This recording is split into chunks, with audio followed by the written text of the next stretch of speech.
Kevin Oshima is gonna start us off this morning. What I want to say, and I said this about Jeff. Jeff was, I think, one of the first people we talked to. Kevin was one of the last people we talked to. And when you ask people to present at a conference weeks before the conference is supposed to happen, you are always very thankful when people are willing to clear their schedule or drive around, because I know Kevin's been balancing a couple of different things in these 2 days to try and be here with us.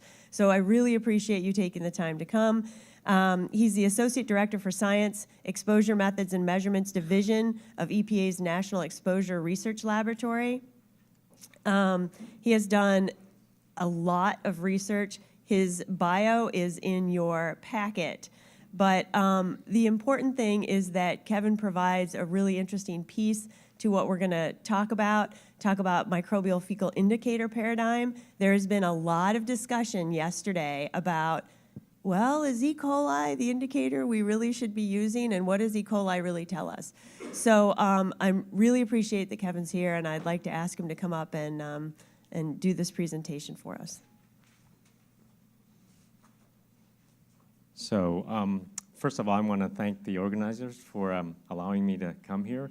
It's actually fortuitous. I don't know whether there was a plan to this or not, but the fact it's in Covington is one of the drivers that allowed me to actually come here. So I just have to drive, hop, skip, and a jump. So I'm very thankful to be here. It's been a very enlightening couple of days, and so I'm coming away with a lot better understanding of what you all are trying to do. So this has been very interesting and helpful on our side. So I'm the project lead for the Recreational Water Quality Criteria research element for Office of Research and Development. And so I think that hopefully a lot of the things that I talk about today are going to have some resonance with this group, so we'll see. So I'm going to kind of objectives of this presentation. So one thing I want to make sure that you guys kind of get a sense of is I'm going to talk not very much about applicability to the irrigation water. I'm hoping that the information that I give you in the context of rec water would give you some context in terms of some of the methods that are being developed, and also give you maybe some light bulbs will go off, maybe there'll be a bunch of new questions that come up, but in terms of how this information relates to irrigation water and agricultural products. So I'm going to provide a background on the microbial fecal indicator concept. So why do we have that? Why do we look at indicators instead of pathogens?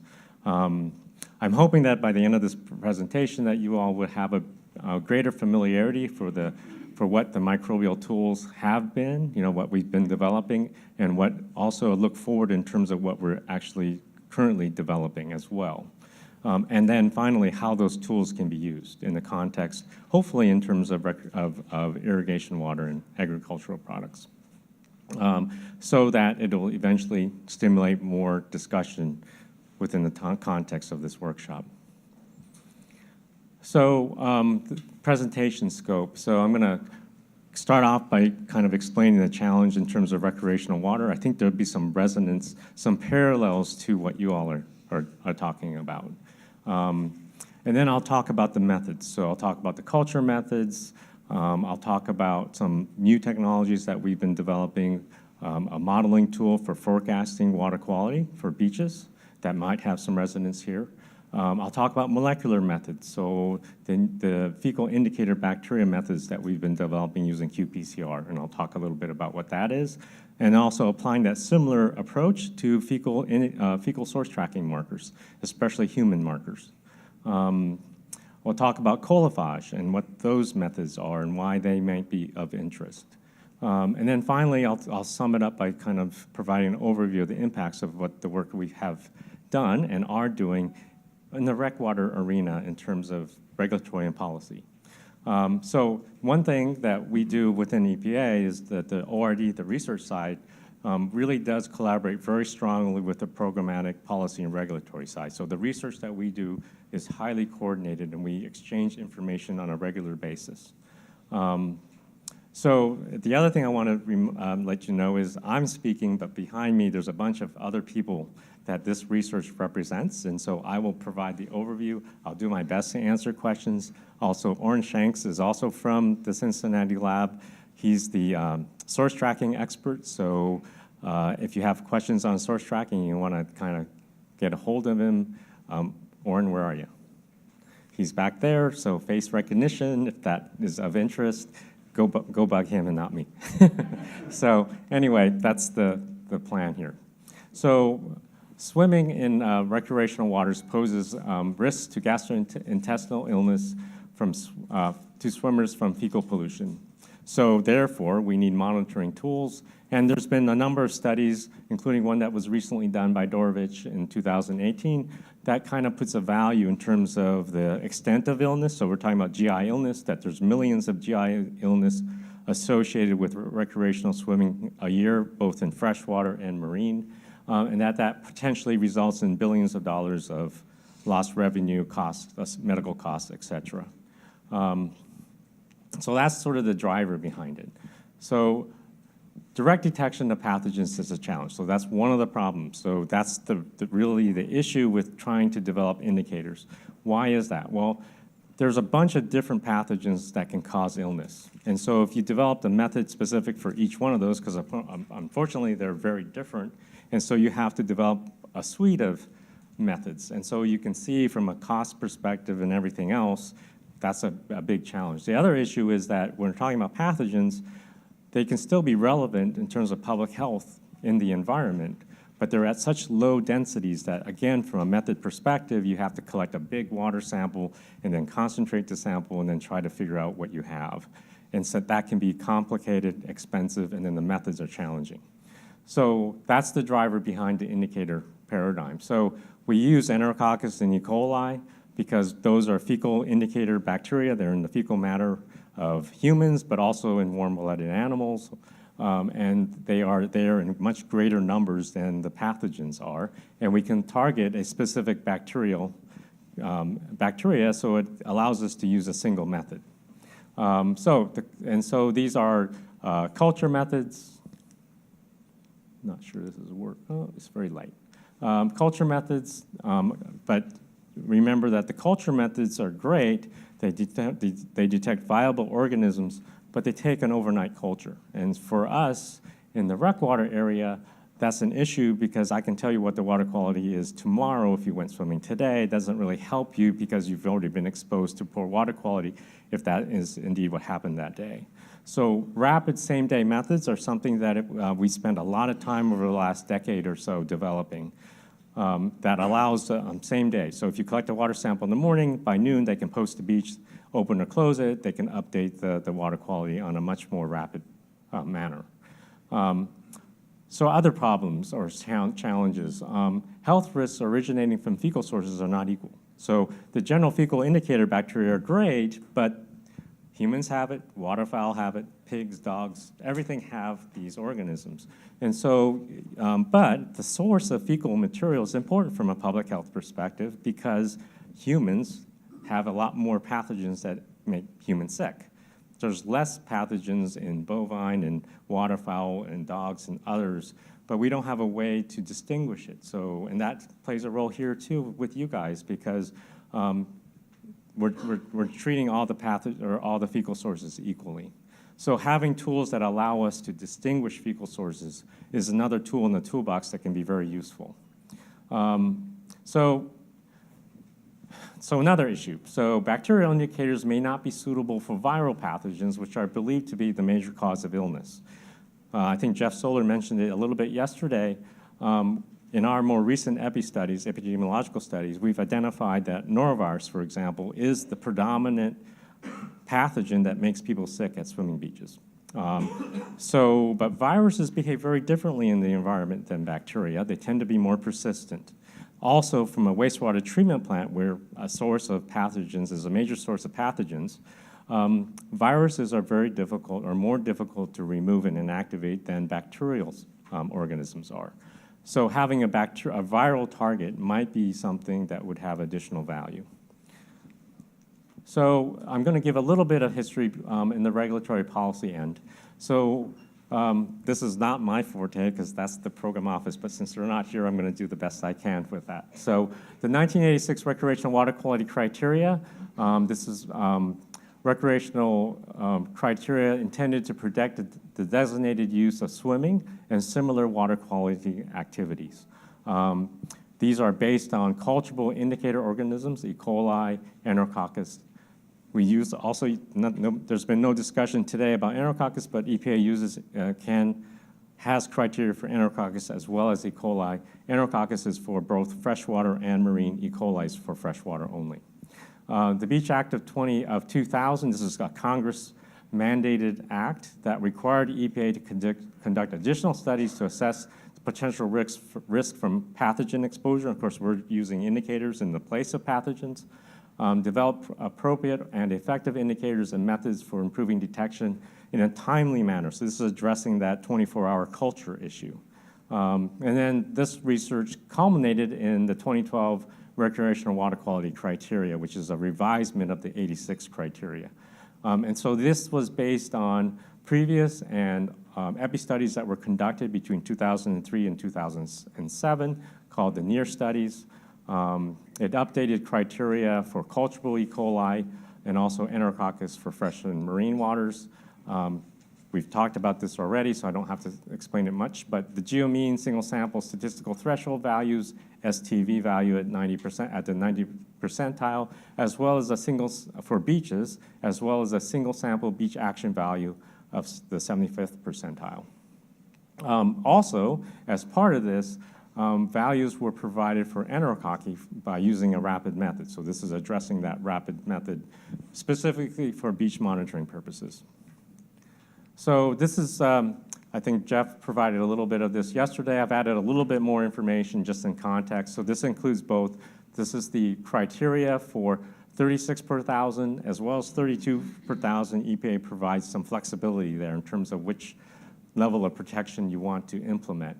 And we also have Enterococcus and E. coli, and so it's giving the geometric mean as well as the STV values for each. If you're curious about more information, I've also provided links to the fact sheet and also the actual criteria document if you want to read a big, thick document. So, but it's there in case you're interested. Culture-based methods. So I'm not going to talk too much about them. You guys know about them.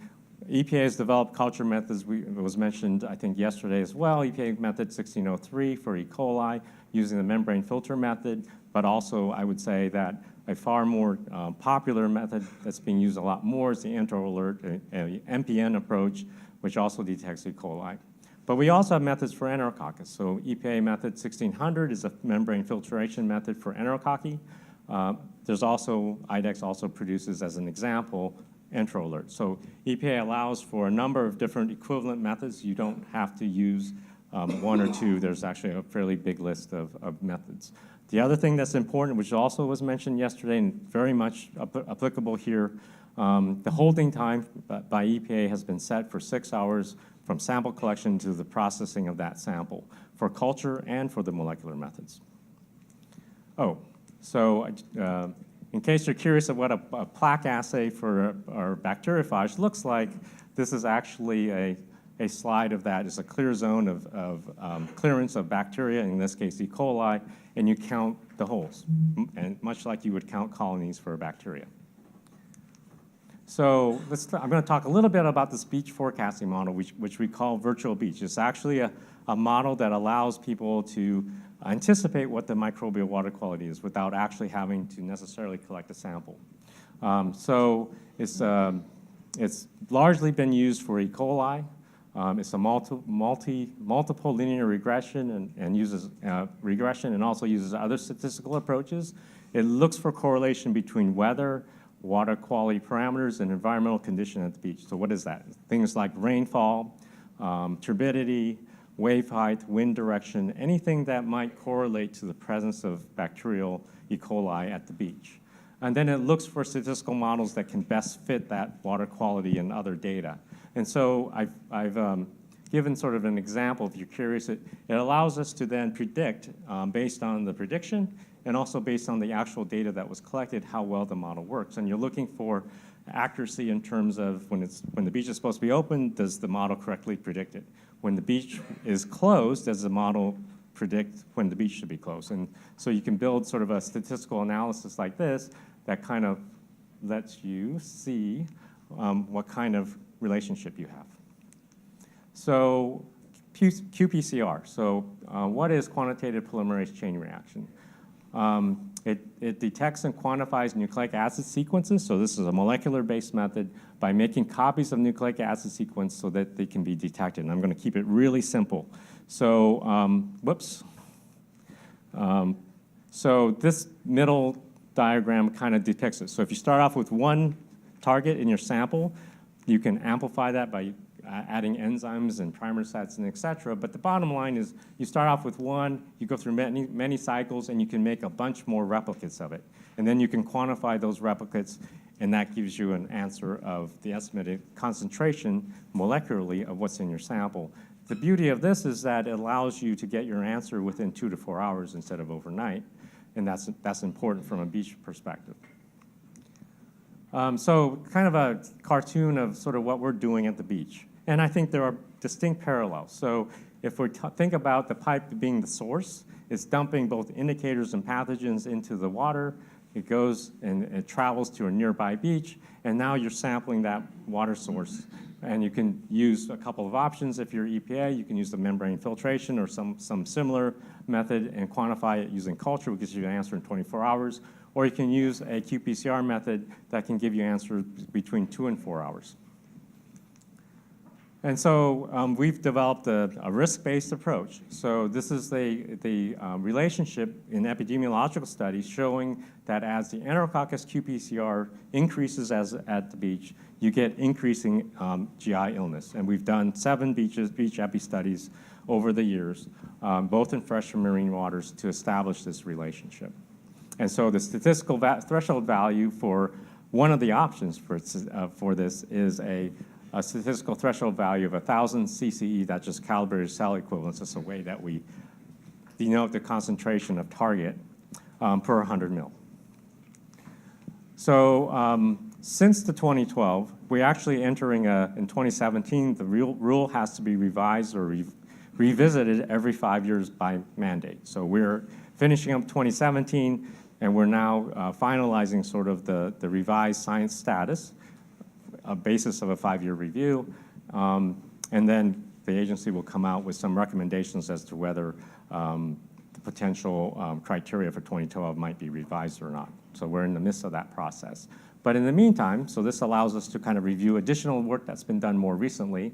So we've done improvements to the Enterococcus qPCR. We've also developed an E. coli qPCR because back in 2013, we didn't have the technology, the know-how yet to have a working E. coli qPCR assay. And we also assessed the method robustness of both of these across the United States. Thousands of samples have been analyzed. And then also we're in the process of looking at ways to develop criteria for E. coli qPCR. One other major thing that we do, this is new technology, so the industry standard is culture, and so we've done a lot to implement assistance to stakeholders, trainings, and other things which I'll get into. This diagram is one of the studies. It's the National Rivers and Streams Assessment, random samples collected over 2,000 locations in the United States, divided into regions, and it kind of gives an assessment of what the water quality was like using Enterococcus qPCR using the new criteria. So what is microbial source tracking? So it's a method to identify the host of fecal bacteria. So that goes to that question of, can we get more specific in terms of where we think the fecal contamination is coming from? Over the years, so this whole idea of source tracking has been around for decades, I think.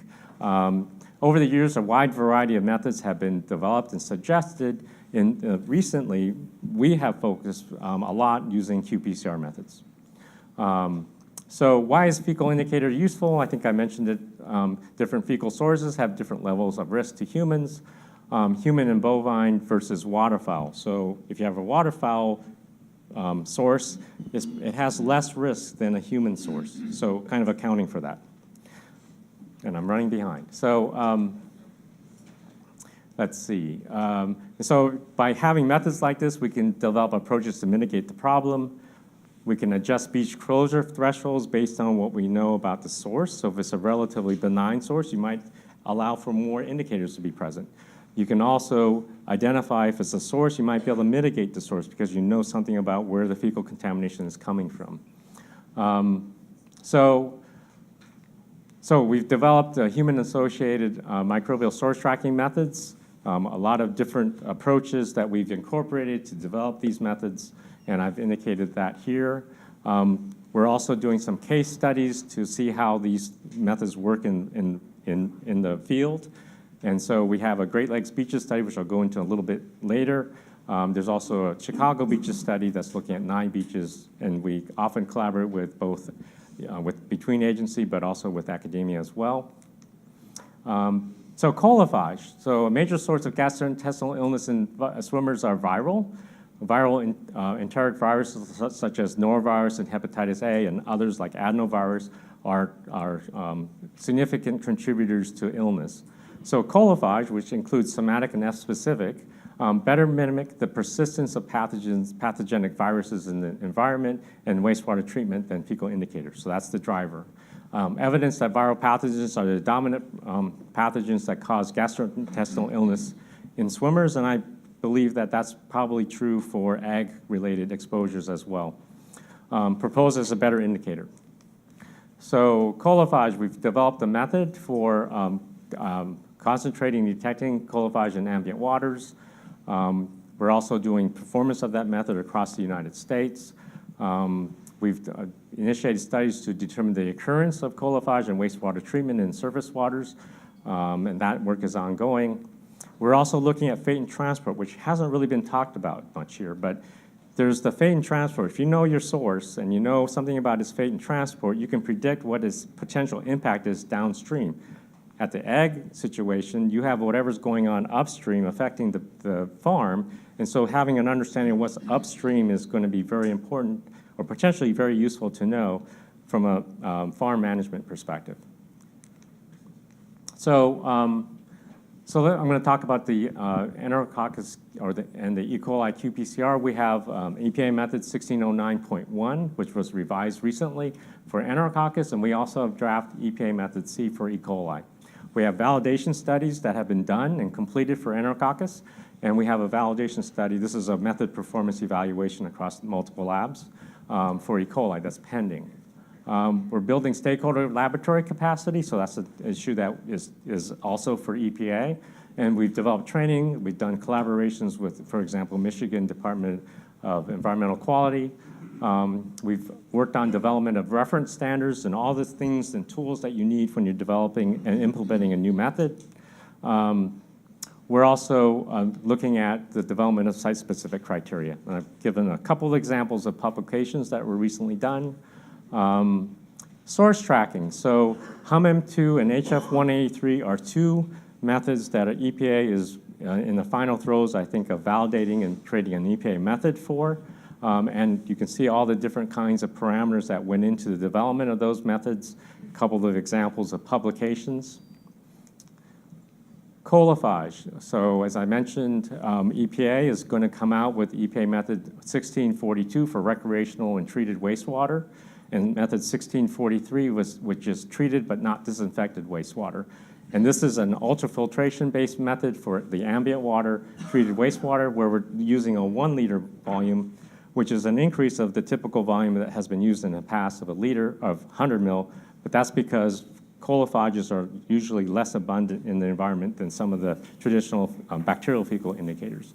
Method validation is pending, and we're also doing a national assessment of the method performance. And then we have some ongoing work with colophage, fate, and transport. Extending laboratory capacity for E. coli and Enterococcus. So we've done trainings for both of those methods. We have a multi-lab validation that's been in collaboration with Michigan DEQ. That's ongoing, and we should have those publications going out shortly. We've done studies with, again, Michigan DEQ to look at site-specific criteria for E. coli. And then we also are initiating similar kinds of activities with the human-associated source tracking markers.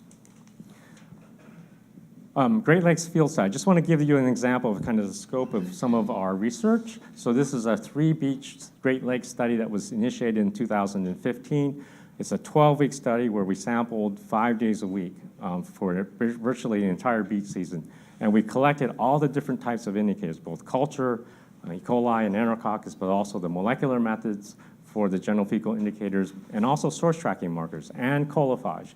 And at Washington Park, we also initiated an EPI study to look at health relationships. So this allows us to do method comparisons. It looks at whether or not any of these indicators might have health associations with them. So a new batch of indicators potentially on the horizon. And then we anticipate multiple publications in the 2018-19 timeframe.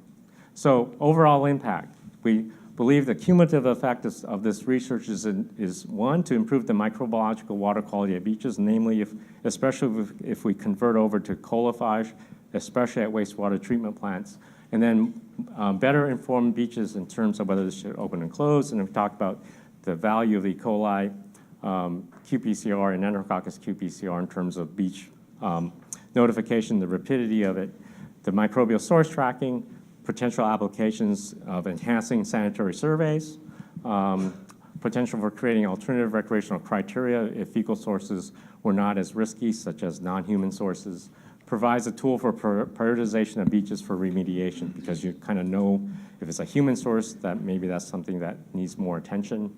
Colophage, a tool that targets viral indicators and has the potential to improve treatment and beach monitoring based on the close relationship with viral pathogens. And that was fast, but not fast enough, perhaps. So anyway, thank you very much.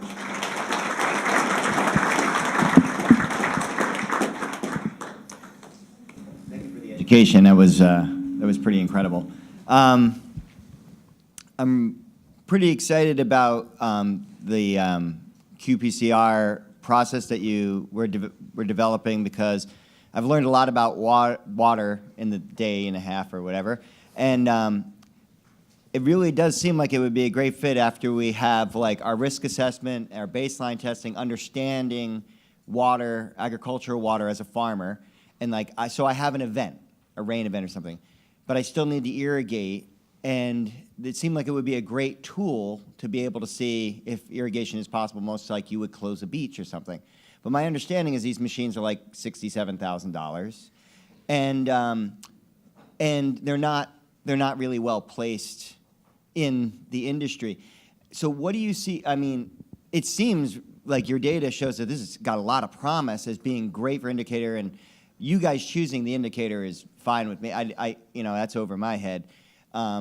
But whatever indicator is established, I mean, what do you see the future of the industry going to make this like practical for, a turnaround? Like, I have a really great understanding of my water profile. I still need to irrigate. I'd like to send off an extra test just to make sure if I'm like in a contaminated state. Can you speak to that a little bit? Yeah, so I think, a number of things are rattling around in my brain. So one of the things, the issues that you brought up are not unique to irrigation. They apply with rec water too, because they have limited resources, and these machines are, the ones that we use are about $25,000. So it's not quite 60, but they're not, $1,000. So, and then there's the processing time and the reagents and so on that are added to that. So that's always an issue. So from an EPA perspective, one of the things we say is prioritize if you're going to use this resource, prioritize it. And so on the beach side, we prioritize it by, use it where there's mixed water quality, where the water quality is suspect, not all the time, and it's not always good, but somewhere in the middle where you do close the beach at some frequency. So that's one thing. So if it's always clean, you don't need to use this technology. If it's always dirty, you might not need to use it. But if it's intermittent, you might want to use it. And then the other part of it, if it's a high-value beach, in other words, it's an urban beach, there's thousands of people going to the beach every day. So we provide guidance to say, don't implement this everywhere, but be selective and where it might be appropriate. Was there other questions embedded within that? Probably, but. Thank you so much, Kevin, for going over the EPA rationale and how they're going or how they're developing their standards. What I wanted, maybe it's more of a comment for the FDA in light of the EPA, because the FDA has decided to adopt the EPA Rec 1 standards for agricultural water quality, but the EPA obviously has methods in place for every 5 years reevaluating the standard, taking a look at it, see if it's most appropriate, continuing to develop tools, figuring out if there's different standards that are more appropriate.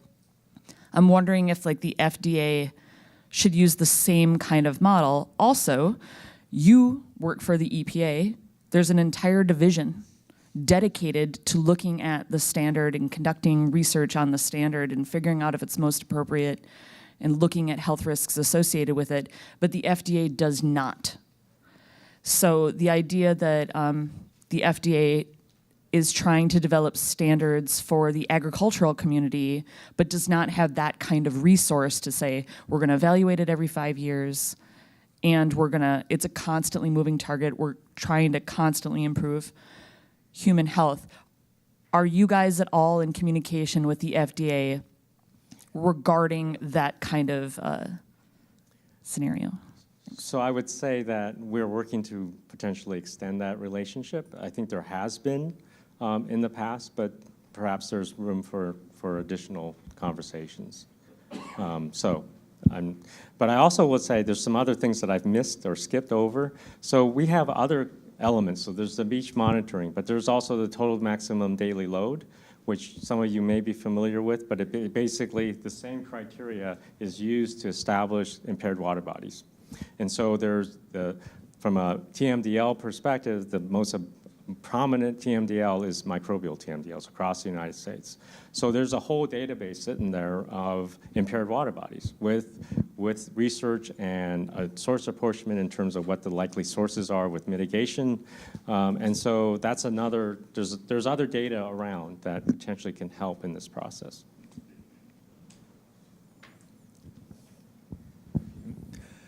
Yeah, thank you very much. Lots of questions and things I'd love to go through, but I'll limit myself to one. You mentioned a number of tools in the toolbox that EPA uses or is evaluating or is putting forward.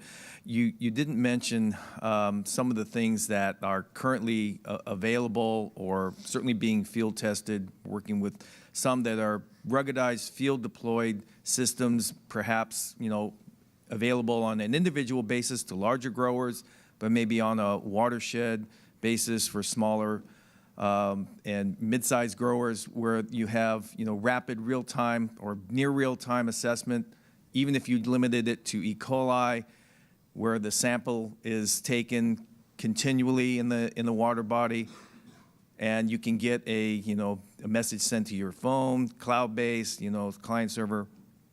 Are you aware of testing of those types of devices that are used fairly heavily in Europe, but not so much here in the U.S.? I'm somewhat familiar. There are sensor-based methods out there, and the parts of the agency are looking at those. I would say one of the challenges sometimes is the application. So in this application, detection sensitivity becomes a really big of importance. Some of these methods can detect, say, E. coli, but at a higher level, and so it doesn't have the detection sensitivity. But I would say, and I'm actually giving another webinar this afternoon on sensors, water sensors. And so we are exploring sensor-based methods for looking at bacterial indicators as well as other water quality parameters. And that black box you showed, the qPCR box, was a ruggedized unit, wasn't it? No. Oh, it wasn't? So, okay. There was one on that our looks side, like that. we still are, needing to have the method being, or the samples being brought back to the beach, or I'm sorry, back to the lab. We have, this desire to have lifeguards or somebody else, be able to do it right on the beach without a lot of training, but that's still, we're not quite there yet. All right, hey Kevin. So real quick question about EPA's stance on using qPCR data to enforce kind of beach closures or some sort of regulatory limit with respect to living versus dead, right? So we're in this realm of, risk and what makes the most sense, and how does EPA look at that? So that's a great question, which I skipped over. So, but anyway, so one thing to keep in mind. So the risk table, the diagram that I showed was the relationship between Enterococcus qPCR, which is live and dead because it's a molecular method, which I completely ignored. But unlike a culture method, it's detecting nucleic acid, which does not distinguish between live and dead organisms. But the key here is that we don't care because that relationship is by qPCR, not by a culture method. So we're showing that as the qPCR indicator goes up, so does the incidence of GI illness. So it's not building in the need for concern. Now, if you apply that method to, say, a wastewater treatment plant, then it becomes potentially more of an issue because then you can't distinguish between live and dead. And if you're interested in getting rid of the live organisms at the end of the pipe, it doesn't really tell you that. Dr. Oshima, thank you. I appreciate your presentation. My question is with regards to site-specific criteria. How often is that being used with reference to E. coli for recreational use as we look toward maybe using variances or alternatives in the food safety? So there are some parallels to, I think, what the FDA is doing. So the 2012 criteria, and I kind of ignored that too, but that's on the policy side. So the 2012 criteria allows for site-specific criteria. And actually allows for new technologies that they can show that there's a scientific defensibility in terms of that. I can't speak to how many are currently using that because that information doesn't come to the Office of Research and Development. It'll go to the Office of Water. So I can't say. I do know that some of our research is looking at site-specific criteria like the E. coli qPCR method.